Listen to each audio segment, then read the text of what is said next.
नमस्कार दोस्तों।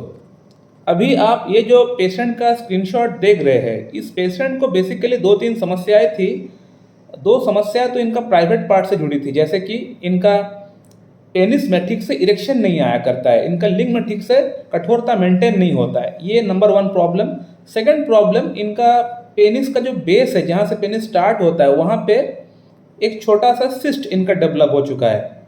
मैं पिक्चर इनका देखा हूँ सिस्ट का।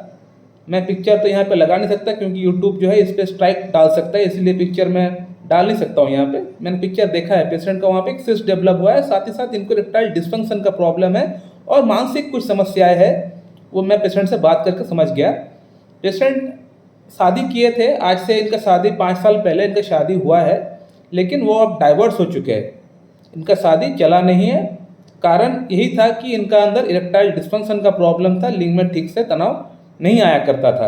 और अब इस पेशेंट को फिर से शादी करने के लिए अपना घर से इसको प्रेशराइज किया जा रहा था कि आप फिर से शादी करो, हम लोग आपके लिए रिश्ता देखेंगे, आप शादी करो। अब इस पेशेंट को शादी नहीं करना। इस पेशेंट को पता है कि इनका प्रॉब्लम एक्चुअल में कहाँ पे है, इनको पता है।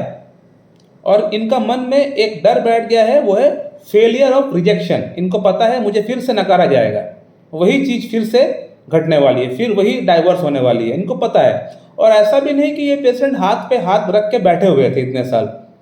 ये कई जगह से ट्रीटमेंट किए हुए हैं, एलोपैथिक ट्रीटमेंट, यूनानी ट्रीटमेंट, होम्योपैथिक ट्रीटमेंट, सब कुछ ट्रीटमेंट चला हुआ है, लेकिन कुछ खास परिणाम इनको नहीं मिल पाया है। मैं इनका प्रीवियस डॉक्टर्स का प्रिस्क्रिप्शन देख रहा था, खास तौर पर होम्योपैथिक जो प्रिस्क्रिप्शन जो जहाँ पे ट्रीटमेंट किए थे, वो प्रिस्क्रिप्शन में देख रहा था। मैं क्या बताऊँ, वही 8-8, 10-10 मेडिसिन इनको दिया गया था। मसाला मिक्सचर, एक काइंड ऑफ मसाला मिक्सचर। तो इस तरह मेडिसिन प्रेस्क्राइब करने से पेशेंट का प्रॉब्लम ठीक नहीं हो सकता है। मसाला मिक्सचर करेंगे आप, 5-6 मेडिसिन एक साथ देंगे, मिला के देंगे, या मिला के नहीं भी देंगे तो 8-10 मेडिसिन एक एक दिन में पेशेंट को लेने के लिए कहेंगे, तो प्रॉब्लम सॉल्व नहीं होने वाला पेशेंट का। इन्होंने 3 जगहों से ट्रीटमेंट किया हुआ है, उसमें से 2 बड़े डॉक्टर तो यूट्यूब के हैं, एक उनका लोकल के थे। तो वही प्रिस्क्रिप्शन 8-8, 10-10 मेडिसिन। तो मसाला मिक्सचर करने से कभी भी पेशेंट का प्रॉब्लम सॉल्व नहीं होगा। मैं अक्सर बोलता हूँ, बहुत पहले से बोलते हुए आ रहा हूँ कि अगर आपको ट्रीटमेंट करना है होम्योपैथी में, तो पेशेंट का पूरा केस टेकिंग करके, थॉरोली केस टेकिंग करना पड़ेगा। केस टेकिंग करने के बाद आपको सिंगल मेडिसिन आपको पेशेंट को देना पड़ेगा, या हद से ज़्यादा अगर आपको पेलिएटिव मेडिसिन अगर आपको ऐड करना है, तो जनरल मेडिसिन के तौर पे आप 1 मेडिसिन या 2 मेडिसिन आप और ऐड कर सकते हो। नहीं करे तो अच्छा है, अगर करना है, करना पड़ रहा है, तो आप 1 से 2 मेडिसिन और ऐड कर सकते हो, लेकिन वो जनरल मेडिसिन होना चाहिए। जो आपका पोटेंटाइज मेडिसिन है उसके साथ कोई और मदर टिंचर या 3x 6x की कोई और मेडिसिन अगर ऐड करना पड़ रहा है, तो फिर आप उसको ऐड कर सकते हैं। लेकिन पोटेंटाइज मेडिसिन आप सल्फर दे रहे हैं, सुबह दोपहर को दे रहे हैं लाइकोपोडियम, शाम को दे रहे हैं सिलेनियम, रात को दे रहे हैं एग्नस कैस्टस, नहीं, ऐसा नहीं चलने वाला। कोई मेडिसिन काम नहीं करेगा। तो ट्रीटमेंट चला हुआ है इनका, ट्रीटमेंट पेशेंट किए हैं, लेकिन कुछ खास परिणाम इनको नहीं मिल पाया है। अब 4 महीने से इनका ट्रीटमेंट मेरे पास से चल रहा है। इनका बेसिकली 2-3 समस्या है। मैंने जैसे आपको बताया कि इनका इरेक्टाइल डिस्फंक्शन का प्रॉब्लम है। सेकंड प्रॉब्लम है, इनका पेनिस का जो बेस है वहाँ पे एक छोटा सा सिस्ट इनको डेवलप हुआ था। और कुछ मानसिक समस्या है। मानसिक समस्या इनके अंदर थी नहीं, लेकिन डाइवर्स होने के बाद वो डेवलप हुआ है। तो अब हम लोग इस पेशेंट के लिए क्या कर सकते हैं? तो पेशेंट का मैं थॉरोली केस टेकिंग किया। थॉरोली केस टेकिंग करने के बाद जो मैंने देखा कि इस पेशेंट का शादी के टूटने के बाद, यानी तलाक होने के बाद, इनका मानसिक तौर पे इनको चोट इनको बहुत ज़्यादा पहुंचा है। इनको अब कोई काम करने का मन नहीं करता है, जीने का मन नहीं करता है, कुछ भी करने का मन नहीं करता है। और मन में डर बैठ गया है लोगों से बातचीत करने से, लोगों से दोस्ती यारी करने से, आगे बढ़ने से इनको डर लगता है। इनको डर लगता है इस बात का कि मुझे फिर से नकारा जाएगा, फिर से वही चीज़ होने वाला है। तो इनका मन में एक डर बैठ गया, एक फियर बैठ गया है, एक काइंड ऑफ इंडिफरेंस चल रहा है माइंड में। इनको अब कुछ भी अच्छा नहीं लगता है, ना जीने का मन करता है, ना हंसने का मन करता है, सिर्फ वो जी रहा है अपना फैमिली के कारण से। मैं इस पेशेंट को स्टार्टिंग में सोच रहा था एसिड फॉस दूँ, लेकिन बाद में मैंने एसिड फॉस को काट के नैट्रम मूर प्रेस्क्राइब किया हुआ है। क्यों नैट्रम मूर, ये मैं बताने वाला हूँ आपको। देखिए, नैट्रम मूर और एसिड फॉस दोनों में इंडिफरेंस पाया जाता है, लेकिन एसिड फॉस का जो इंडिफरेंस होता है बहुत ही एक्सट्रीम लेवल पे होता है।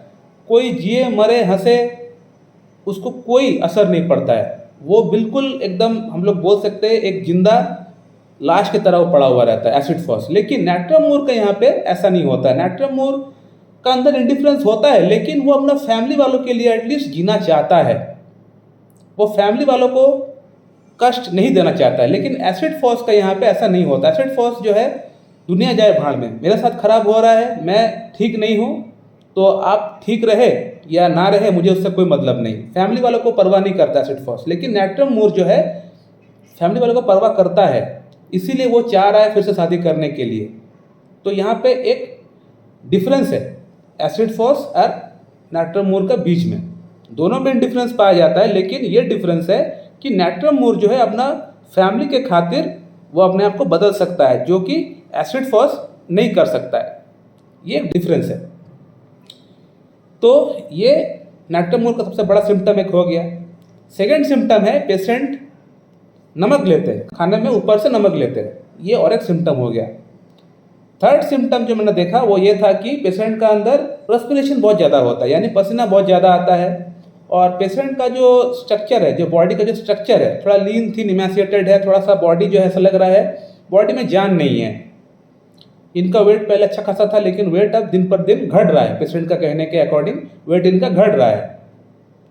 और ऐसा लग रहा है कि एक तरह से बीमार रोगी है, यानी अंदर में कोई प्रॉब्लम नहीं है, लेकिन ऐसा लग रहा है कि कोई बड़ा रोग इनका अंदर चल रहा है। मेरा कहने का मतलब मेरे ख्याल से समझ गए होंगे कि इनको देख कैसा लग रहा है कि इनका उम्र है 30 ईयर्स, लेकिन इनको देख के लग रहा है 50 ईयर्स इनका एज हो गया हो, ऐसा इनको देख के लग रहा है। और इनको नहाने का मन बहुत ज़्यादा करता है, यानी बहुत देर तक नहाते हैं, और नहाने से इनका प्रॉब्लम कम होता है। एक तो और एक प्रॉब्लम इन्होंने मुझे बताया कि इनको हेडेक का प्रॉब्लम है, वो धूप में जाने से पड़ता है। नाट्रम मूर का पेशेंट को हेडेक होता है, चक्कर आता है धूप में जाने से, और नहाने से आराम मिलता है। इस पेशेंट का साथ भी यही है। ये नाट्रम मूर का एक मोडालिटी है कि नहाने से सभी कंप्लेंट्स कम होता है, नहाना इनको अच्छा लगता है और बहुत देर तक नहाते हैं नाट्रम मूर का पेशेंट। इसके अलावा और एक पिकुलर सिम्टम जो मैंने जानने का प्रयास किया पेशेंट से, वो ये था कि पब्लिक प्लेस में ये पेशेंट टॉयलेट नहीं कर पाते। जनरली जो बॉयज़ होते हैं, जो जेंट्स होते हैं, वो पब्लिक प्लेस में टॉयलेट कर सकते हैं, लेकिन इस पेशेंट को तकलीफ होती है। अगर कोई सामने से उसको देख भी रहा होता है टॉयलेट करते हुए, तो वो टॉयलेट नहीं कर पाता है। ये और एक सिम्टम होता है नाट्रम मूर का। इसके अलावा और एक सिम्टम ये था कि इस पेशेंट को गुस्सा बहुत ज़्यादा आया करता है। पहले ऐसा नहीं था, लेकिन गुस्सा बहुत ज़्यादा आया करता है, और अगर कोई समझाता है तो वो गुस्सा और ज़्यादा बढ़ जाता है। इसका मतलब कंसोलेशन एग्रावेट्स इसको हम लोग बोलते हैं। कोई समझाता है तो उस समय गुस्सा इनका और बढ़ जाता है, इनका गुस्सा आहिस्ता आहिस्ता समय के साथ कम होता है। तो ये और एक सिम्टम हो गया नाट्रम मूर का। और मेंटल एक सिम्टम ये था कि इनको पुरानी बातें बहुत ज़्यादा याद आता है, यानी जो इनका वाइफ के साथ बीते हुए लम्हे जो थे वो सब इनको बहुत ज़्यादा इनको याद आता है, उनको वो भुला नहीं पा रहे हैं। ये नाट्रम मूर का एक बहुत बड़ा सिम्टम है कि वो बीते हुए बात को याद करते हैं, और याद करके अपने आप को वो कष्ट में डालते हैं। ये एक नाट्रम मूर का सिम्टम है, उस बात को वो भुला नहीं पाते हैं, और भुला नहीं पाते इसीलिए उसका मन में एक डर बैठ गया है, लोगों से दोस्ती यारी करने में, आगे बढ़ने में, फिर से शादी करने में डर बैठ गया है। तो इन सभी सिम्टम्स को देखते हुए पेशेंट को नाट्रम मूर दिया गया, और नाट्रम मूर से इस पेशेंट का प्रॉब्लम काफ़ी हद तक ठीक हो चुका है। पेशेंट का मैं फीडबैक लिया हूँ, पेशेंट का मैं ऑलरेडी केस टेकिंग पहले ही कर चुका था। पेशेंट को फिर से मैंने कहा कि एक बार आप अपना फीडबैक, अपना राय व्हाट्सएप पर डाल दीजिए, क्योंकि मैं आपका केस वीडियो बनाने वाला हूँ। तो पेशेंट ने क्या लिखा आप देख सकते हैं। पेशेंट को काफ़ी हद तक फ़ायदा हो चुका है, इरेक्टाइल डिस्फंक्शन में फ़ायदा हो चुका है, लिबिडो में फ़ायदा हो चुका है, इनका बॉडी वेट बढ़ रहा है, प्लस जो ट्यूमर था वो अब बिल्कुल ना के बराबर रह चुका है, ओनली 5% के आसपास है, वो भी पूरी तरह गायब हो जाएगा आगे। और मेंटल स्टेट में अब इनको काफ़ी ज़्यादा रिलैक्स फील कर रहे हैं, रात को नींद आ रहा है, काम करने का मन कर रहा है, जीने का मन कर रहा है। तो ये सिम्टम्स में बदलाव आया है सिर्फ 4 महीने के अंदर। तो आप लोगों ने देख लिया कैसे सिंगल मेडिसिन से, कॉन्स्टिट्यूशनल ट्रीटमेंट से, क्लासिकल अप्रोच से पेशेंट ठीक होता है। 8-10 मेडिसिन एक साथ प्रिस्क्राइब करने से पेशेंट ज़िंदगी में ठीक नहीं हो पाएगा, जैसे कि इस पेशेंट के साथ हुआ। ऑलरेडी ये पेशेंट मेरे पास आने से पहले बहुत जगह से ट्रीटमेंट किया हुआ है, 8-10 मेडिसिन मसाला मिक्सचर बना के इनको दिया जा रहा था। मसाला मिक्सचर से प्रॉब्लम सॉल्व नहीं होता है। जब तक original medicine, constitutional medicine, holistic approach में आप ट्रीटमेंट नहीं करेंगे पेशेंट का, तब तक पेशेंट आपका ठीक नहीं हो पाएगा। तो अब इस पेशेंट का अंदर काफ़ी हद तक इम्प्रूवमेंट आ चुका है, पेशेंट शादी भी कर पाएगा।